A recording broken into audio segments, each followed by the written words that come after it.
मैं एडवोकेट अनुज यादव, घोसी सांसद अतुल राय का मैं अधिवक्ता हूँ।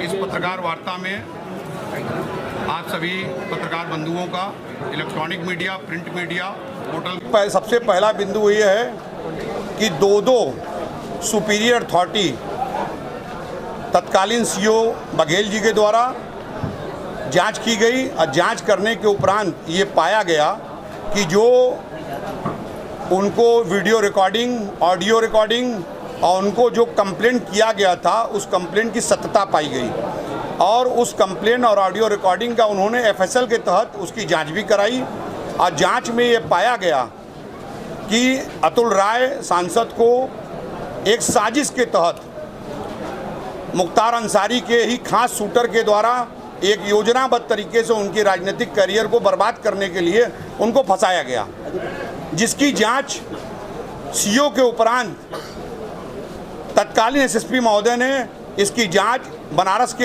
एसपी सिटी महोदय से कराया।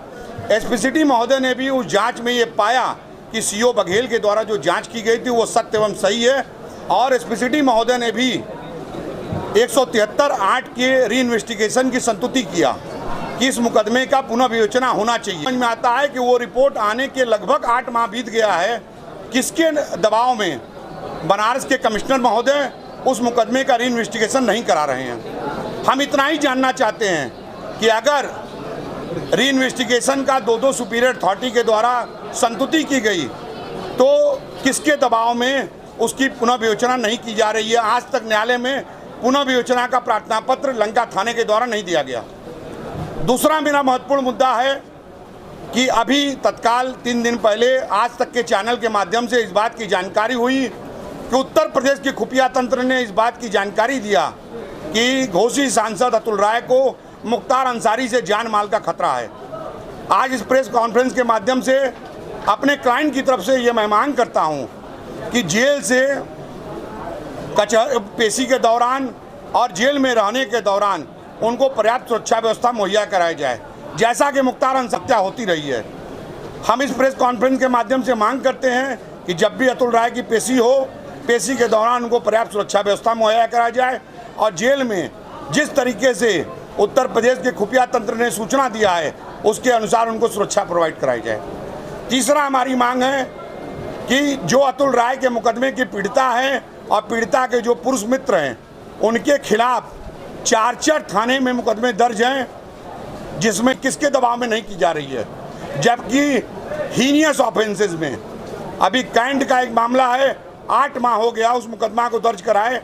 उस मुकदमा में 8 माह पूर्व सीजीएम महोदय के आदेश से उनके खिलाफ गंभीर धाराओं में मुकदमा पंजीकृत हुआ, लेकिन आज तक हमारे क्लाइंट के द्वारा पवन सिंह जो अतुल सिंह के भाई हैं उनके द्वारा ये प्रार्थना पत्र दिया गया, लेकिन लगातार न्यायालय से प्रत्याख्या विवेचना चल रही है।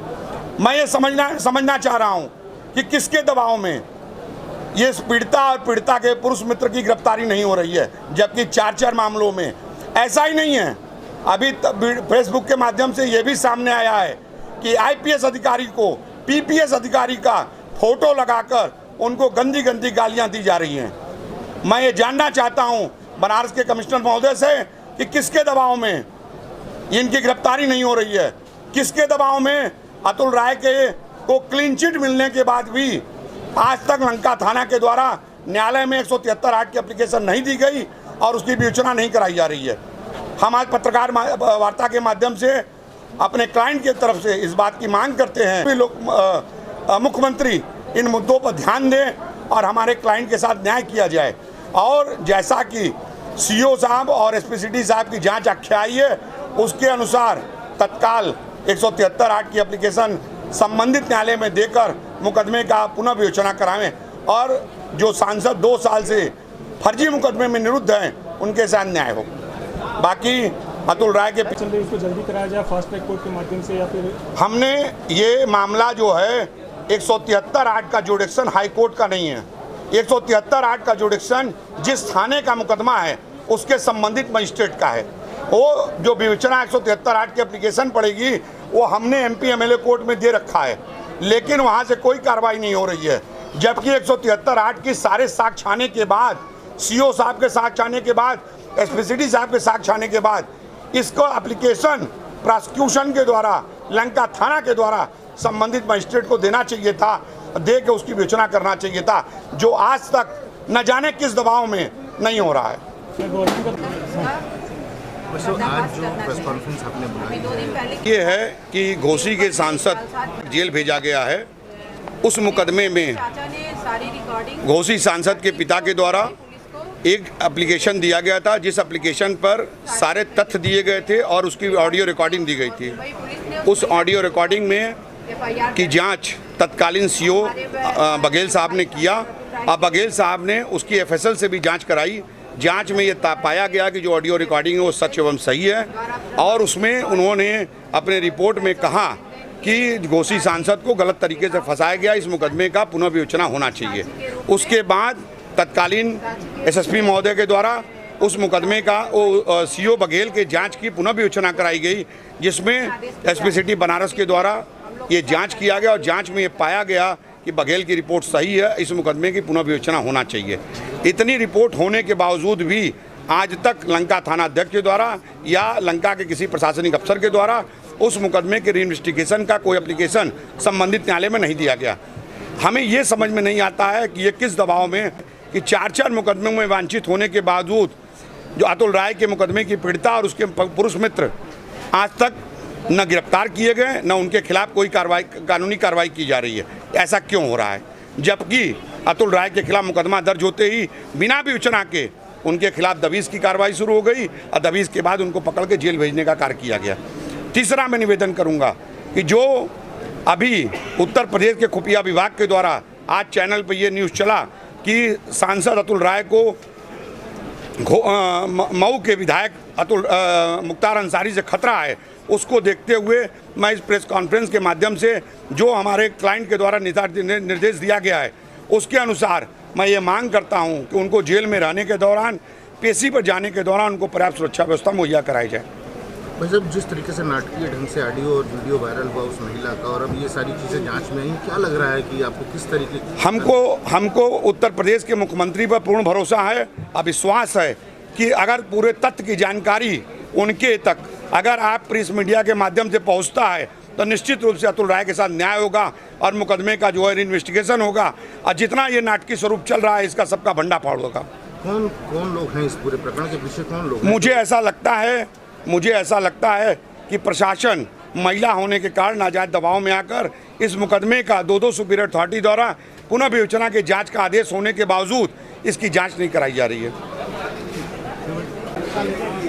अपना नाम बता दीजिए और परिचय बता दीजिए। मेरा नाम भरत सिंह है। मैं 17 साल पहले रिटायर्ड हुआ हूँ और कैंसर से ये जो आपके बेटे हैं सांसद अतुल राय जी, तो क्या लग रहा है आपको कि क्या अंदेशा है, क्यों उन्हें फंसाया गया इस तरीके से? ये प्रतिद्वंदता है, राजनीतिक प्रतिद्वंदता है, जिसके तहत जिस दिन उन्होंने फार्म भरा लोकसभा का उसी दिन से षड्यंत्र शुरू हुआ और राजनीतिक कुछ लोगों को टिकट नहीं मिलने की वजह से ईर्ष्या थी। कुछ लोगों को टिकट मिलने के बाद भी ऐसा लगा कि अगर इनकी सदस्यता खत्म हो जाए, ये शपथ न ले पावे, तभी चुनाव लड़ने का मौका मिल जाएगा, लेकिन ऐसा नहीं हुआ। हाई कोर्ट के द्वारा उनको शपथ लेने की इजाज़त मिली, वो शपथ लिए, उसके बावजूद भी अभी ये सब चल ही रहा है। क्या कहें? 2 दिन पहले आपके बहू का वो बोल नहीं पा रहे, उनको प्रॉब्लम है। क्या पूछना है? अतुल राय को पर्याप्त सुरक्षा मुहैया कराई जाए। मैं अतुल राय सांसद की बहन हूँ, जो लगातार मुकदमा होने के बाद नम्रता राय। मैडम, ये जो आपके भाई साहब को फंसाया गया है, पूरा मामला जो है जो आप जान रहे हैं, मांग हमारी ये है इसके ऊपर कि जो अतुल राय के खिलाफ जो फर्जी मुकदमा दर्ज हुआ उस मुकदमे ये सब कुछ चुनाव के ठीक 19 दिन पहले ही हुआ, उससे पहले तो नहीं हुआ। अगर सही में ये घटना है तो पहले भी इतना पुराना घटना ठीक चुनाव के 19 दिन पहले क्यों होगा? पहले भी हो सकता था। आज 2 साल से ऊपर हो गया, घर की लेडीज़ को निकलना पड़ रहा है। सरकार और प्रशासन और न्यायालय पे भरोसा करके हम लोग थे, लेकिन आज घर की लेडीज़ को निकलना पड़ रहा है। मैडम, अभी वकील साहब ने जैसे बताया है कि जांच के आदेश हुए, उसके बावजूद भी उनकी दोबारा जांच नहीं हुई। हाँ, वो न्यायालय में पहुंच के जो भी महिला है वो न्यायालय को भी डिस्टर्ब कर रही है। वहाँ सब कुछ साक्ष्य है, हम लोग के पास सारे रिकॉर्डिंग है, फैसल से प्रमाणित अकाउंट के डिटेल भी, ट्रांसफ़र का लेन देन भी है, लेकिन फिर भी एसपी और सीओ ने सब कुछ आदेश कर दिए, फिर भी हमारा केस रुका हुआ है। शक आप लोगों को? शक तो सब कुछ मेरे वकील साहब बताए हैं।